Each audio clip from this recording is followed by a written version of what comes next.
So hello everyone, कैसे हैं आप सभी। आशा करता हूँ सभी लोग काफी ज्यादा अच्छे होंगे और अच्छे से अपनी प्रिपरेशन कर रहे होंगे। तो आज का जो टॉपिक होने वाला है, what is the scope of nursing. तो स्कोप ऑफ नर्सिंग तो हमने अपने नर्सिंग सब्जेक्ट में, नर्सिंग के कॉलेज टाइम में काफी सारी चीजें इसके बारे में पढ़ी थी। बट स्कोप ऑफ नर्सिंग क्या है, क्या जो बच्चा जीएनएम है वो क्या कर सकता है लाइफ में आगे नर्सिंग की फील्ड में। वो कोई अगर बच्चा बीएससी नर्सिंग है, या फिर कोई बच्चा पोस्ट बेसिक बीएससी नर्सिंग है, कोई बच्चा एमएससी नर्सिंग है जो एमएस मास्टर करना चाहता है या मास्टर ऑलरेडी है, या जो बच्चा अभी 10th में है, या जो बच्चा अभी 12th में है, वो सोच रहा है कि मैं भैया मैं नर्सिंग कर लूँ तो शायद मेरा फ्यूचर बन जाएगा शायद। तो ये जो शायद वर्ड है उस चीज को आज हम पकड़ेंगे और उस चीज के बारे में हम डिस्कस करेंगे कि शायद क्या है, शायद कि क्या हो सकता है। नर्सिंग जो बच्चा जिसने जीएनएम करी हुई है, जिसने बीएससी नर्सिंग करी हुई है, जिसने पोस्ट बेसिक बीएससी नर्सिंग करी हुई है, उसके पास हाथ में क्या क्या स्कोप है कि वो क्या क्या चीज कर सकता है। तो वो सब चीजें आज हम डिस्कस करेंगे इस लेक्चर में। और मैं जानता हूं कि मैं वो सारी बातें करूंगा इस वीडियो में, इस लेक्चर में, जो कि मेरे इस वीडियो को यूट्यूब से हटा भी सकते हैं, क्योंकि रियलिटी के बारे में बात करेंगे आज हम कि क्या रियलिटी है। स्टार्ट करते हैं। तो वीडियो काफी ज्यादा इंटरेस्टिंग होगा, तो सभी से रिक्वेस्ट है, अच्छे से बैठ के तसल्ली से किसी कोने में बैठ जाओ, है ना। और तसल्ली से इस वीडियो को एंड तक देखना, क्योंकि बहुत ही ज्यादा इंफॉर्मेटिव होगा और बहुत ही ज्यादा यूजफुल होगा उन बच्चों के लिए जो सोच रहे हैं कि भाई नर्सिंग करके तो लाइफ सेट हो जाएगी, या फिर जो बच्चे ये सोच रहे हैं कि नर्सिंग करके तो जिंदगी खराब हो गई। तो उनके लिए भी ये लेक्चर जो होगा बहुत ज्यादा इंफॉर्मेटिव होगा और बहुत ही ज्यादा यूजफुल होगा। तो चलिए स्टार्ट करते हैं। मैं कैमरा सेट कर लूं। ओके। तो देखो, सपोज करो किसी ने जीएनएम करी, है ना। तो जीएनएम करके वो बंदा क्या कर सकता है। किसी ने सपोज जीएनएम करी है, जीएनएम करने के बाद उसके बाद क्या क्या ऑप्शन है मैं आपको लोगों को बता देता हूँ। पहला ऑप्शन वो ये है कि वो बच्चा क्या करे, आईएलटीएस दे दे, है ना। आईएलटीएस दे के वो क्या कर सकता है, आईएलटीएस दे के वो कर सकता है मास्टर्स, ओ सॉरी, बीएससी नर्सिंग कर सकता है वो। अब कुछ लोग मेरे कमेंट में बोलेंगे बीएससी नर्सिंग नहीं, पोस्ट बीएससी बीएससी नर्सिंग होती है। भाई इंडिया में होती है वो, सिर्फ इंडिया में होती है। अगर किसी को अपना स्कोप बनाना है ना, किसी को अगर ढंग से कुछ, अगर किसी का अकाउंट में पैसे अच्छे खासे हैं, तो वो सब चीजों के बारे में बात करेंगे। तो देखो, अभी तो फिलहाल ध्यान से सुनना जो मैं कहने वाला हूँ। या तो बच्चा सीधा आइल्स करके बीएससी नर्सिंग कर सकता है। कहाँ पे कर सकता है, मैं यहाँ पे ब्रैकेट में लिख देता हूँ कहाँ से करनी चाहिए।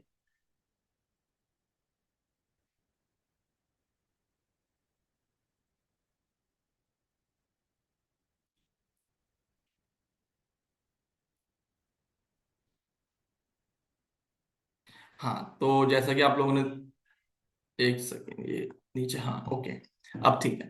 तो जिस किसी बच्चे ने अगर जीएनएम करी हुई है इंडिया से या पाकिस्तान से, बांग्लादेश से, तो वो क्या कर सकता है, वो बीएससी नर्सिंग करने के लिए जा सकता है इन इन कंट्रीज में, यूएसए में, ऑस्ट्रेलिया में, न्यूजीलैंड में या यूके में, है ना।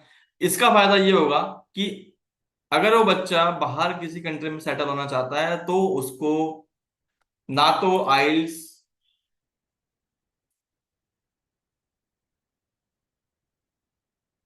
7 की जरूरत है ना।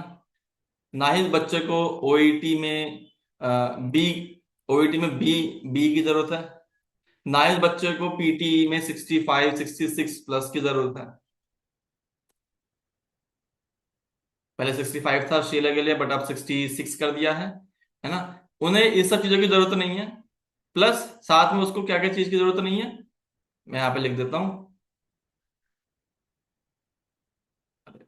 क्लिक हो जा। और ना ही उसको ऑस्की की जरूरत है, ना ही उसको एंक्लेक्स देने की जरूरत है। एंक्लेक्स आरएन, इसका बहुत बड़ा डर बच्चों में, नर्सिंग के बच्चों में फैला हुआ है ना। और ना ही उसको सीबीटी देने की जरूरत है, ना ही उसको आईक्यूएन देने की जरूरत है। ये सब चीजें उस बच्चे को नहीं देनी पड़ेंगी।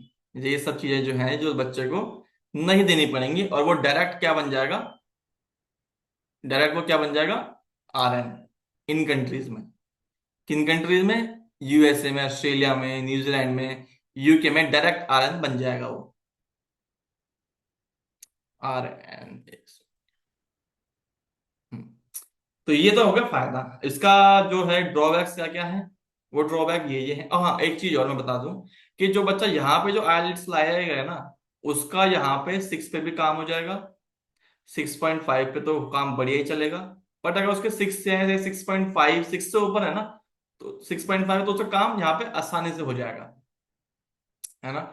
और जीएनएम के बाद अगर बच्चा पोस्ट बेसिक नर्सिंग में जाता है तो नॉर्मली 12th के बाद तो 3 साल की होती है, but after GNM it could be around 2 years।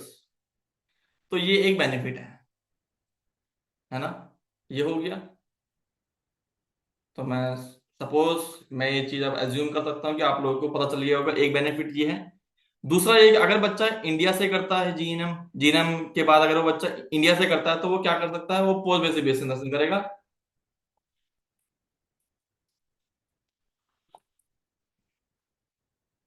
वो पोस्ट बेसिक नर्सिंग कर सकता है। लेकिन इसका फायदा क्या होगा वो मुझे अभी तक पता चला नहीं है, बट ये है इसका फायदा कि आप अगर एम्स के लिए अप्लाई करना चाहते हो, एम्स के RN बनना चाहते हो, तो ये जीएनएम के बच्चे या तो पोस्ट बेसिक नर्सिंग का लगा सकते हैं अपना, या फिर अपना 2 साल का एक्सपीरियंस लगा सकते हैं। इन दोनों में से कुछ भी, है ना। अब सपोज करो किसी ने पोस्ट बेसिक बीएससी नर्सिंग कर ली, है ना, इंडिया से पोस्ट बेसिक बीएससी नर्सिंग कर ली, या फिर जो कोई बच्चा अगर बीएससी नर्सिंग का है इंडिया से ही, तो उसके लिए क्या ऑप्शन है। ये तो हो गया जीएनएम के बच्चों के लिए बात। हाँ, एक चीज और मैं बता दूं यहाँ पे जीएनएम वालों के लिए, जीएनएम बच्चों के लिए, कि अगर किसी ने आईएलटीएस दिया और उसके अगर अच्छे खासे 7 बैंड्स आ गए, तो वो डायरेक्टली कहाँ जा सकता है, वो डायरेक्टली यहाँ के लिए अप्लाई कर सकता है। कहाँ के लिए? UK के लिए। UK के लिए उसको जो है CBT देना पड़ेगा, उसे ऑस्की देना पड़ेगा। ये दो चीज देनी पड़ेंगी तो वो UK में RN बन जाएगा इजीली। सैलरी रहेगी उसकी 2.5 लाख अप्रोक्स। डबल शिफ्ट करोगे तो ज्यादा भी हो जाएगी, बट फिलहाल तो खैर इतनी ही है। कि सपोज अब जो है बात करते हैं, किसी बच्चे ने अगर BSc नर्सिंग है, post basic BSc nursing already कर ली इंडिया से, तो उसके पास क्या ऑप्शन है, तो वो अभी हम डिस्कस करेंगे। मैं यहाँ पे लिख देता हूँ BSc नर्सिंग, BSc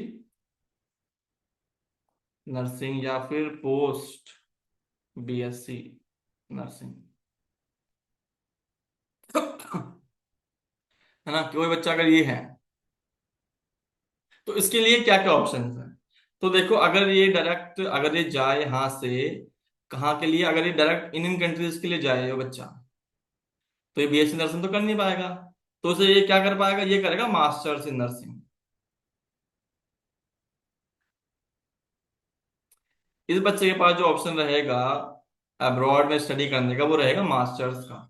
या फिर अगर किसी को मास्टर्स में 2 साल नहीं लगाने, तो वो क्या कर, अगर किसी को 1 साल का मास्टर करना है तो वो क्या कर सकता है, वो UK जा सकता है। क्योंकि UK में क्या है, मास्टर्स 1 साल का है ना।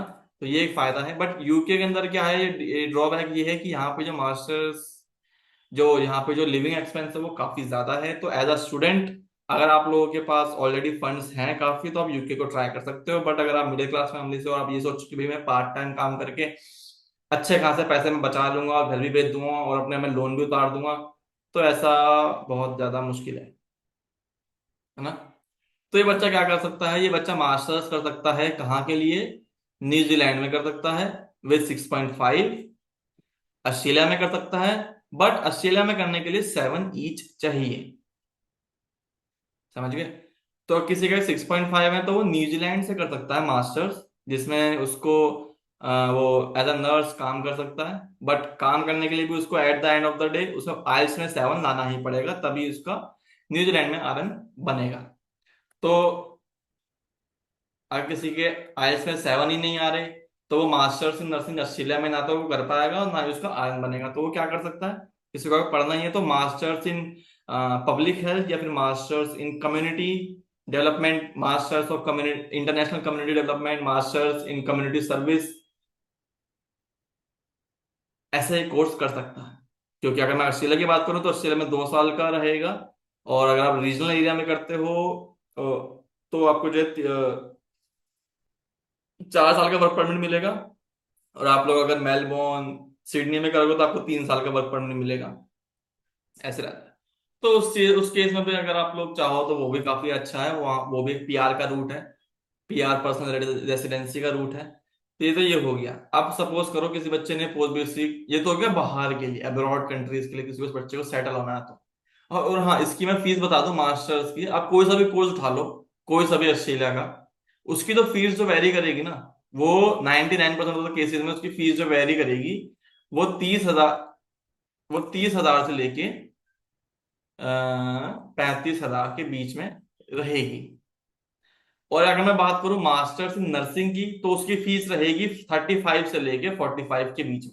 अब वो कॉलेज के ऊपर, यूनि के ऊपर डिपेंड करेगा कि वो कौन सी है ना। इसकी फीस, नर्सिंग की जो फीस है वो होने को जो है 60,000 भी है साल की। अब $60,000 ऑस्ट्रेलियन डॉलर भी है, और होने को 37 ही मान के चलो, 37 to 45। तो थोड़ी महंगी है बाहर, ये है ना। ये हो गया। अब सपोज करो किसी ने बीएससी नर्सिंग या पोस्ट बेसिक बीएससी नर्सिंग कर ली इंडिया से, तो उसके पास क्या क्या स्कोप है। अगर मैं गवर्नमेंट की बात करूं, तो वो क्या कर सकता है बच्चा, वो डायरेक्टली एम्स के लिए कर सकता है। एम्स के लिए प्रिपरेशन कर सकता है वो। जो है आरआरबी के लिए कर सकता है। और भी जितने भी गवर्नमेंट एग्जाम्स हैं, ईएसआईसी के लिए कर सकता है। और सबसे बढ़िया सीएचओ के लिए कर सकता है। सीएचओ के लिए अभी हालत थोड़ी वैसी ही चल रही है ना। तो अगर कोई बच्चे राजस्थान के हैं या महाराष्ट्र के हैं या फिर बिहार के हैं, तो उनके लिए यूपीसीएच और उनके लिए सीएचओ की जॉब बढ़िया रहेगी, क्योंकि वहां थोड़ी ज्यादा अच्छे हालात हैं। बाकी मैं तो यही सजेस्ट करूंगा कि सीएचओ को अपनी लिस्ट में ना ही रखो, है ना। बाकी अपना एम्स के लिए, आरआरबी के लिए, इन सब चीजों को ही लेके चलो। ये हो गया।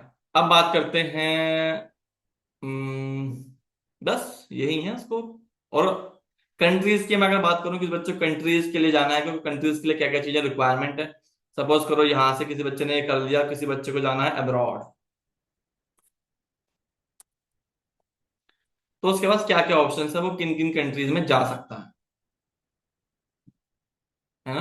किसी को अब्रॉड जाना है, तो उसके लिए क्या क्या, किन किन कंट्रीज की वो उसके पास वो है, मतलब ऑप्शंस क्या क्या है। देखो मैं यहाँ पे दिखा देता हूँ। सबसे पहले यहाँ पे हम लिखते हैं यूएई। तो बच्चा जो है वो यूएई में भी काम कर सकता है। यूएई यानी कि दुबई हो गया, कतर हो गया, अबू धाबी हो गया। किसी को अगर इनमें प्रिपरेशन करनी है, इनको जाना है दुबई में, किसी को जाना है, तो उसके लिए डीएचए का एग्जाम होता है, जिसके लिए हम लोग खुद जो है सारी फैसिलिटी प्रोवाइड करते हैं, एग्जाम से लेके रजिस्ट्रेशन से लेके हर एक आरएन तक, जॉब तक इनफैक्ट हम लोग करते हैं सपोर्ट। तो उसके लिए आप लोग हमारा application made nursing solution download कर सकते हो। उसमें आप लोग जाके देख सकते हो कि हम लोग क्या क्या चीजें प्रोवाइड करते हैं, और बहुत ही कम प्राइस पे, है ना। इसका जो टाइम है वो कितना है, इसका जो टाइमिंग जो लगती है आपको, 3 से 4 महीने लगते हैं। मुश्किल से मुश्किल 3 से 4 महीने लगते हैं, मिनिमम टू मिनिमम 2 महीने तो लगते ही हैं, है ना। बाकी यहाँ पे मैंने एक पूरा अपना एक वो बनाया हुआ था, पूरा दिन 4 से 6 घंटे मेरे इसमें ही लगे हैं, पूरा ये बनाने में, पूरा रोड मैप बनाने में। तो बच्चा क्या क्या चीज कर सकता है। यूएई का मैंने बता दिया आप लोगों को, है ना। यूएई में जो आपका जो खर्चा जो आ जाएगा, वो कम से कम आ जाएगा 2 लाख रुपए तक का आ जाएगा खर्चा, जो कि बहुत ज्यादा नहीं है। और सैलरी इसमें आपकी अच्छी रहती है। सैलरी इसमें अप्रोक्स आपकी रहती है, सैलरीज में 1.5 लाख से स्टार्ट हो जाती है। कोई बच्चा फ्रेशर है तो उसकी भी इतनी ही रहती है, इससे स्टार्ट हो जाती है। ये जो सैलरी मैं बता रहा हूँ आप लोगों को, ये इनिशियल सैलरी बता रहा हूँ। ये जो आपको 2 लाख यहाँ पे लिखा हुआ है, ये आपका एक्सपेंस है, कि वहां तक जाने में आपका क्या एक्सपेंस आएगा। मुश्किल से मुश्किल ये 2 लाख में मैं दिखा रखा है। हालांकि इतना नहीं लगता है, मैंने इसमें फ्लाइट टिकट, एकोमोडेशन 1 महीने का सब चीज लगा के मैंने इसमें बता रहा हूँ 2 लाख रुपए, इतना क्या नहीं लगता है, बहुत कम है ना। दूसरा जो ऑप्शन आता है, दूसरा ऑप्शन क्या आता है, सिंगापुर। सिंगापुर सिंगापुर के लिए भी बहुत सारे मुझे कमेंट आ रहे थे, बहुत सारे बच्चों के मैसेजेस आ रहे थे कि सर इसमें क्या प्रोसेस है, कैसे बनते हैं, क्या नहीं बनते हैं। हम लोगों ने जीएनएम करी हुई है, हम लोग क्या बन सकते हैं। तो वो मैं आपको बताता हूँ। देखो अगर किसी ने जीएनएम करी हुई है ना, तो वो बनेगा इनरोल नर्स। यही सेम हालात अशीला के हैं, यही सेम चीज न्यूजीलैंड के हैं। किसी ने अगर जीएनएम करी हुई है, तो वो बनेगा इनरोल नर्स, है ना। वो बच्चा बनेगा इनरोल नर्स। और किसी ने अगर बीएससी नर्सिंग करी हुई है तो वो बनेगा सीधा आरएन, रजिस्टर्ड नर्स, जिसमें सैलरी ईएन की 40% ज्यादा समझ लो आप। अगर ईएन को मिल रहे हैं $20 प्रति घंटा, तो आरएन को मिलेगा 40-45, ऐसे रहता है, डबल का ही हो गया। तो सिंगापुर का मैं आपको बताता हूँ, सिंगापुर में क्या फंडा है कि सबसे पहले ना इसमें आपको बनवाना पड़ेगा आपको क्या, मैं दिखा देता हूँ प्रोसेस। बहुत इजी तरीके से मैं बताऊंगा इसको, क्योंकि काफी ज्यादा कॉम्प्लिकेटेड है, बच्चों को पता नहीं है कि सिंगापुर में आरएन कैसे बनते हैं। तो बहुत इजी तरीके से मैं आपको बताता हूँ। देखो, सिंगापुर में आरएन बनने के लिए ना, यहाँ पे मैं एक स्पेस छोड़ देता हूँ यहाँ पे, जो मैं आपको भी बताऊंगा थोड़ी देर में, है ना। ये यहाँ से लेके यहाँ तक, एक सेकंड। सबसे पहला जो स्टेप है सिंगापुर में आरएन बनने के लिए, वो मैं यहाँ पे लिखूंगा नहीं, वो मैं बाद में लिखूंगा, फिलहाल मैं बताता हूँ। इस स्टेप के बाद, ये स्टेप जो रहेगा हम बात करेंगे इसकी। सबसे पहले जो है ना, आपको ये स्टेप करना पड़ेगा, जो मैं बताऊंगा आपको आगे वीडियो में। फिर उसके बाद क्या होगा, आपका एसएनबी का, एसएनबी, एसएनबी के लिए आपका रजिस्ट्रेशन होगा। रजिस्ट्रेशन होगा समझ लो, या फिर एग्जाम होगा, है ना।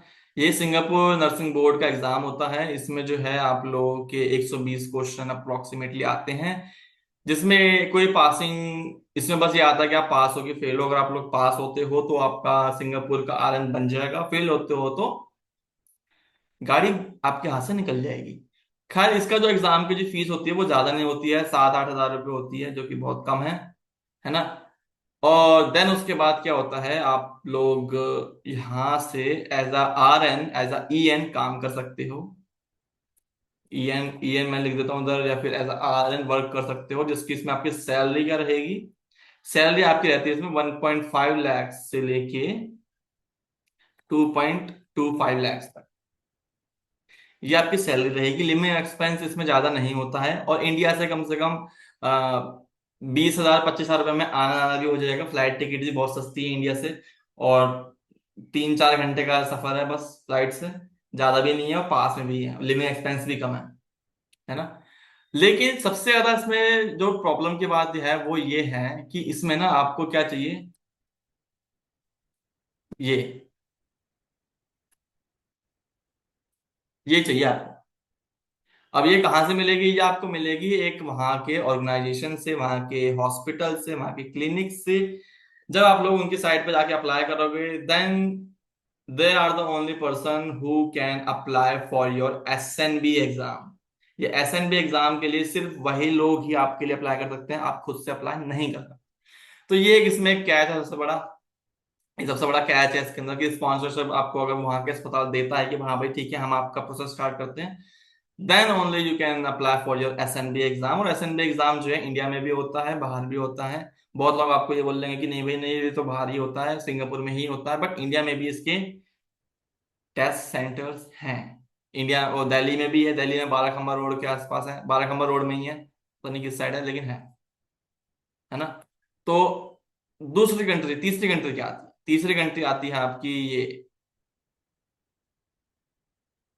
जो कि मेरी फेवरेट भी है, न्यूजीलैंड। तो न्यूजीलैंड में ये फंडा है कि आपको जो है आइल्स या ओईटी, इसमें बस ये दो ही चीजें ही चलती हैं, ये दो ही चीजें चलती हैं इसके अंदर।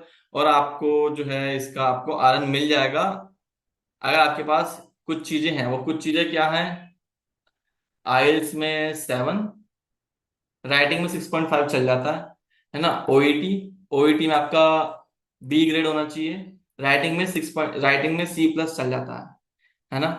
और पहले क्या होता था, पहले कैप कोर्स होता था, अभी भी कैप कोर्स है, लेकिन वो पता नहीं दे नहीं रहे हैं, पता नहीं क्या है, लेकिन कुछ बच्चे कर रहे हैं अभी भी, जो कि अभी ये प्रोसेस कैप वाला था वो बंद हो गया है, बट कुछ बच्चे कर रहे हैं उनका, जिनका अभी offer letter, direction of letter आ चुका था कैप के लिए, वो बच्चे कर रहे हैं।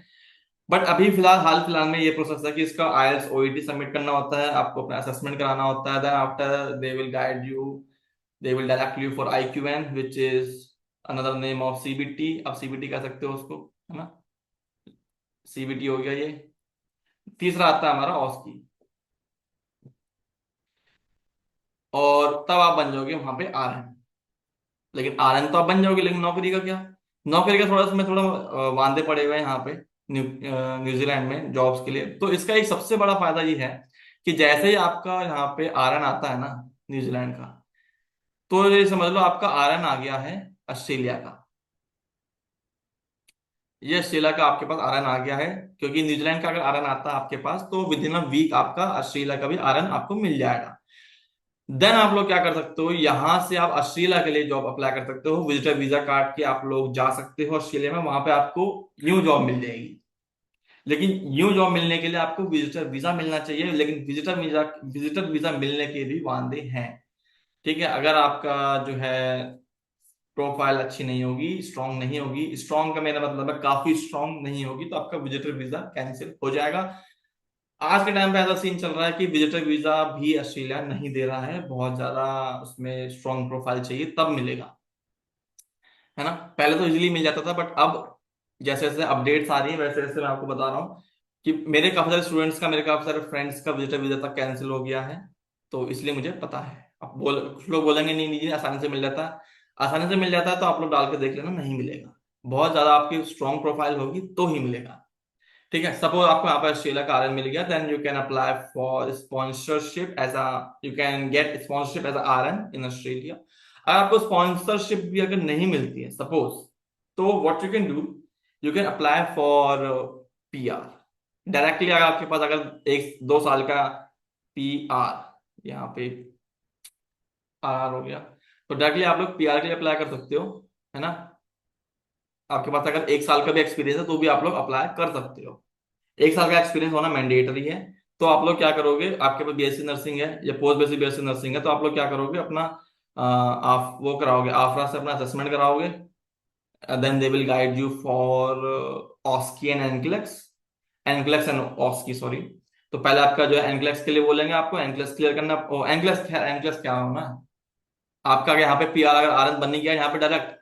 और हाँ देखो, सपोज करो किसी के यहाँ पे आईएलटीएस में और ओईटी क्लियर हो गया है, तो वो का बच्चा क्या कर सकता है, वो डायरेक्टली यहाँ पे पीआर के लिए भी डाल सकता है ऑस्ट्रेलिया में। 1 साल का एक्सपीरियंस होता है तो, या तो डायरेक्ट करेगा तो उसे यहाँ पे जो है ये ऑस की सीबीटी, एनक्लेक्स नहीं, और एनक्लेक्स और सीबीटी जो भी है यहाँ पे ऑस्ट्रेलिया के लिए, एनक्लेक्स और ये ऑस की वो देना पड़ेगा अगर वो डायरेक्ट करता है, क्योंकि यहाँ से वो डायरेक्ट अप्लाई करेगा। जो ये लोग क्या बोलेंगे, असेसमेंट वाले क्या बोलेंगे, भैया आप पहले ओबीए पाथवे चूज करो, और OBA pathway outcome based assessment, इसमें क्या होता है आपको ऑस्कर एंकलेट देना पड़ेगा, तब आप लोग पीआर ले सकते हो बड़े प्यार से, है ना। सपोज करो किसी के पास ऑस्ट्रेलिया का आरएन पहले से ही है, तो वो क्या करेगा, वो सीधा यहाँ से पीआर डालेगा। और असेसमेंट वाले क्या बोलेंगे उसको, ठीक है जी आपका पीआर ग्रांट होता है, आप लोग क्या करो अपना ईओआई अप्लाई करो, और then you will get the your PR very easily, है ना। तो इसमें आप लोग पीआर कौन सा डाल सकते हो, बहुत इजीली 189 भी मिल जाएगा। 189 बड़े प्यार से मिलेगा, और वो 491 आप लोगों को मिला पड़ा। मैंने क्या बोला, 189 आपको भी मिल जाएगा, मिल सकता है ना। 190 मिला पड़ा है, और 491 जो है, ये समझ लो है ही आप पे ऑलरेडी है। इतना इजी है। तो ये फंडा है, और एक बार आपके पास अगर शीला का पीआर आ गया तो जॉब की तो बात ही नहीं है, फिर जॉब्स तो एक क्वेश्चन मार्क रह ही नहीं गया, क्योंकि जॉब अगर पीआर आपको मिल गया तो जॉब तो यूं है, मतलब कभी भी फ्लाइट टिकट काट, फ्लाइट आपका विजर वीजा भी आराम से मिल जाए। विजर वीजा क्या करेगा जब पीआर आ गया तो, है ना। तो आप लोग इजीली जॉब कर सकते हो, बहुत इजीली। तो ये था। और माल्टा के लिए भी बहुत सारे कमेंट आ रहे, बहुत सारे मैसेज आ रहे थे मेरे को कि सर अगर माल्टा के लिए देखें, तो देखो माल्टा के लिए अगर देखना है, माल्टा भी एक यूरोपियन कंट्री है, तो यहाँ पे आप लोग माल्टा को भी ऑप्ट कर सकते हो, चूज कर सकते हो। एज अ फ्यूचर में आप लोग उसको देख सकते हो, माल्टा, MALTA।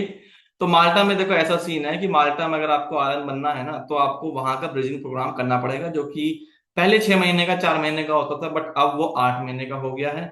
उसके जो इनटेक होते हैं वो सितंबर, फरवरी और जुलाई, साल में 3 बार इनटेक होते हैं उसके। और उसकी जो फीस रहती है माल्टा के प्रोग्राम की, जो ब्रिजिंग प्रोग्राम रहता है उसकी जो फीस होती है वो होती है अप्रोक्सीमेटली 5.5 लाख से लेके 8 लाख तक की। इसमें जो कुछ इंस्टीट्यूशंस होते हैं, जैसे कि हो गया आपका आइडिया हो गया, है ना। और आइडिया हो गया। और भी काफी गवर्नमेंट इंस्टीट्यूशंस हैं जो कि 5.5 लाख में करा देते हैं। बट एक चीज में अच्छी ये है कि जैसे ही आपका कोर्स प्रोग्राम कंप्लीट होता है एंड आप लोग एज अ नर्स RN काम करते हो, तो after 1 year you can apply for 70% scholarship. Suppose करो किसी बच्चे ने 8 लाख की फीस भरी और उसने ब्रिजिंग कोर्स की और उसने 1 साल काम करा एज अ RN माल्टा में, देन ही और she can apply for scholarship 70%। तो ये चीज मुझे काफी अच्छी लगी इस चीज की। 70% स्कॉलरशिप होगी और मिल जाती है, और ये मिल जाती है। बट इसमें फंडा ये है माल्टा में कि जो है ना आपका वीजा ग्रांट होना बहुत मुश्किल है।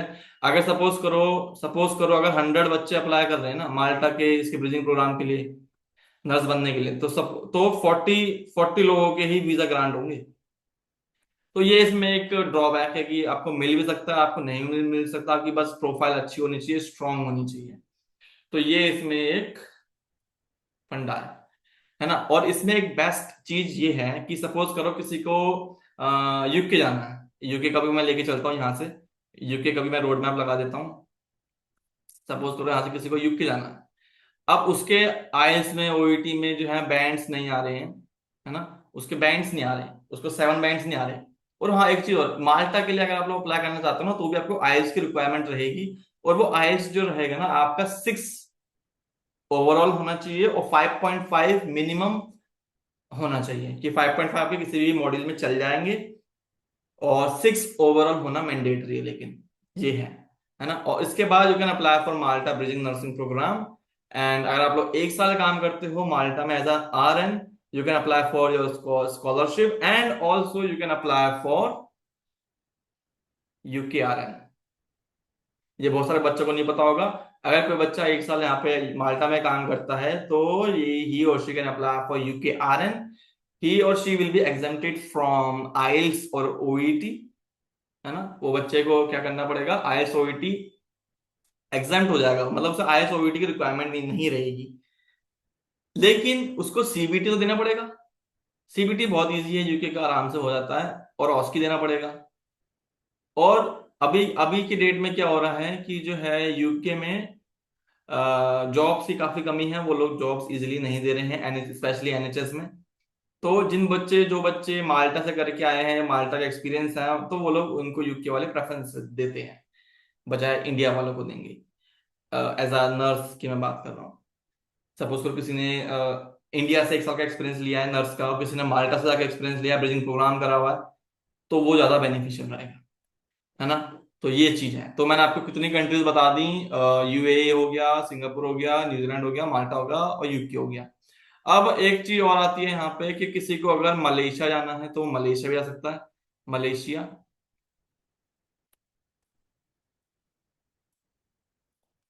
मलेशिया भी जा सकता है बच्चा काफी इजीली। यहाँ का थोड़ा प्रोसेस भी आराम से हो जाता है, इजीली हो जाता है। आपको कोई स्पॉन्सरशिप की भी जरूरत नहीं रहेगी, और सैलरी भी इसमें ठीक ठाक रहती है। ऐसा नहीं है कि बहुत ज्यादा सैलरी रहती है या बहुत कम सैलरी रहती है। इंडिया से खैर बेहतर रहती है सैलरी। यहाँ पे जो सैलरी स्टार्ट होती है आपकी 60,000 से लेके 90,000 या 85,000, 85,000 में लिख सकता हूँ। तो ये आपकी सैलरी रहेगी वहां पे। लिविंग एक्सपेंस भी खैर अच्छा खासा वहां, ज्यादा नहीं होता है, 25,000 से लेके आपका 40,000 तक मान लो। और बाकी जो बच्चा आपको दिख रहा है वो आपकी सेविंग हो जाएगी। यहाँ पे मैं लिख देता हूँ एक्सपेंस, एक्सपेंस, लिविंग एक्सपेंस है पर पर्सन का, है ना। यहाँ पे मैं लिख देता हूँ सैलरी।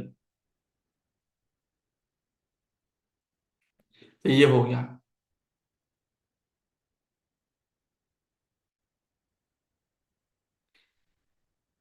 ये हो गया। तो 1 2 3 4 5 और एक 6 हो गई, और ये 6 चीजें हो गई। और मैं देख लेता हूँ कि कोई चीज ना छूट रही हो।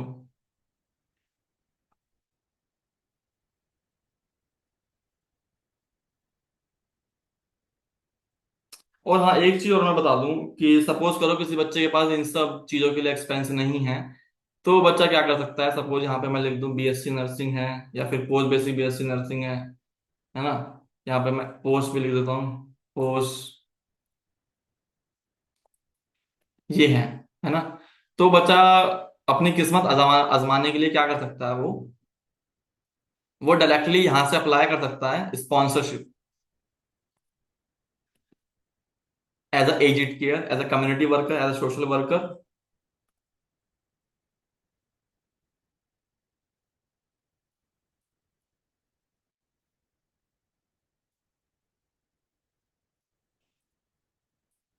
तो वो बच्चा डायरेक्टली अप्लाई कर सकते हैं वो लोग, है ना, जिनके पास एक्सपीरियंस भी है, जिनके पास जो है अच्छी खासी डिग्री भी है, वो लोग डायरेक्टली अप्लाई कर सकते हैं जॉब्स के लिए। बट इसमें ट्विस्ट ये है कि जो है स्पॉन्सरशिप मिलना बहुत ज्यादा मुश्किल है, क्योंकि जो लोग वहां से मास्टर्स कर रहे हैं, जो लोग वहां से बीएससी नर्सिंग कर रहे हैं, तो उनकी ही भरमार इतनी हो चुकी है कि उनको ही थोड़ी जॉब मिलने में प्रॉब्लम हो रही है। तो अगर कोई वहां पे, अगर उनको बस बोलना है कि मुझे एक एज एजेड केयर वर्कर चाहिए, कोई है, वहां पे लाइन लग के बहुत सारे लोग हैं। तो इसीलिए इसके चांसेस आपको स्पॉन्सरशिप मिलने के कम रहते हैं, है ना। तो ये इसमें एक ट्विस्ट आपको मिल जाए स्पॉन्सरशिप तो बढ़िया है, आपका फ्री में काम हो जाएगा, आपका directly easily 482 spawn work visa आपका लग जाएगा इजीली, है ना। And after 1 year you can apply for PR. ये हो गया। और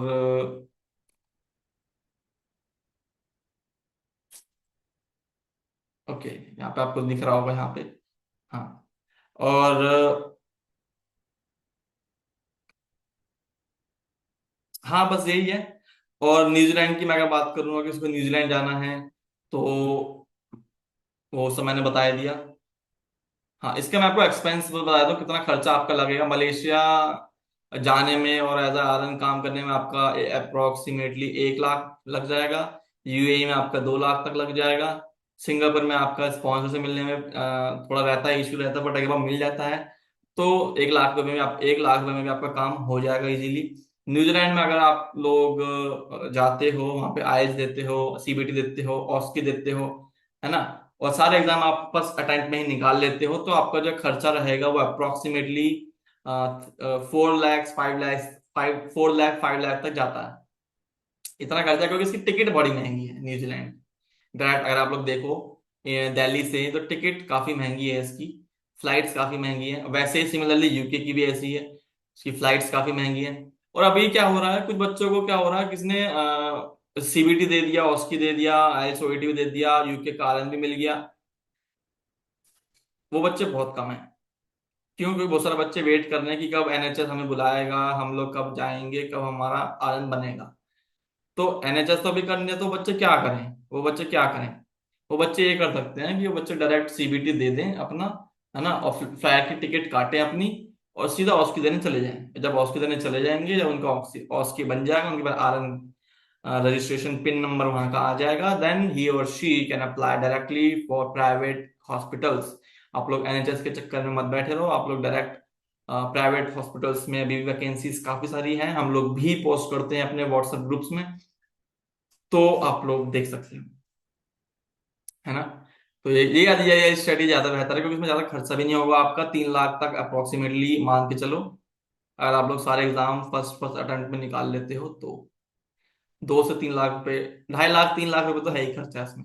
जो मैंने आपको स्ट्रेटेजी बताई, वो अगर आप फॉलो करते हो तो माल्टा में आप जाते हो, तो ये इतना का कोर्स पड़ जाएगा, और बाकी जो है आप लोगों को 10 लाख रुपए अपने अकाउंट में शो करने पड़ेंगे।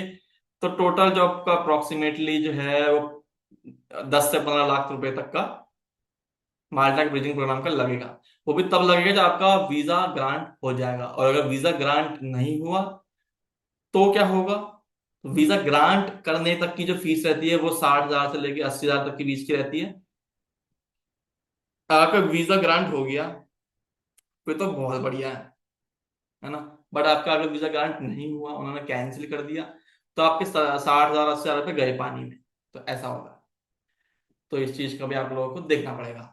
तो ये सब चीजें थी। ऐसा नर्स आप लोग क्या क्या चीजें फॉलो कर सकते हो? जो बच्चे 10th में हैं, जो बच्चे बायो लेने की सोच रहे हैं आरएन बनने के लिए अब्रॉड कंट्रीज में, तो उनके क्या सिस्टम है, क्या चीज चल रही है, तो ये सब चीजें हैं। और मैं बात करूँ ऑस्ट्रेलिया की, स्पेशली ऑस्ट्रेलिया का ऐसा चल रहा है अभी, जो स्टूडेंट वीजा था वो भी काफी ज्यादा इंक्रीज कर दिया, $2,500 कर दिया। पहले 500-700 रुपये था, वो काफी ज्यादा बढ़ा दिया। विजिटर वीजा ये लोग अभी इजीली नहीं दे रहे हैं, काफी ज्यादा डिफिकल्ट चीजें हो गई हैं। आपके अगर प्रोफाइल स्ट्रांग नहीं है तो वो भी आपको ग्रांट ग्रांट नहीं होगा। तो ये सिस्टम है।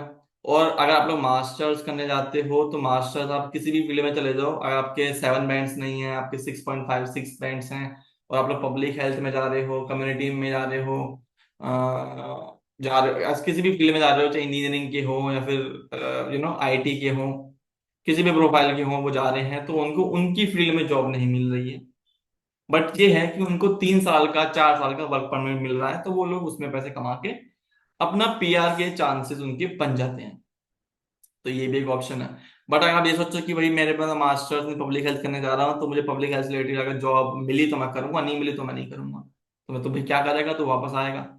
तो ऐसा नहीं होता है कि आप जिस फील्ड में मास्टर्स करने जा रहे हो आपको उस ही फील्ड में जॉब मिले, ऐसा नहीं होता है।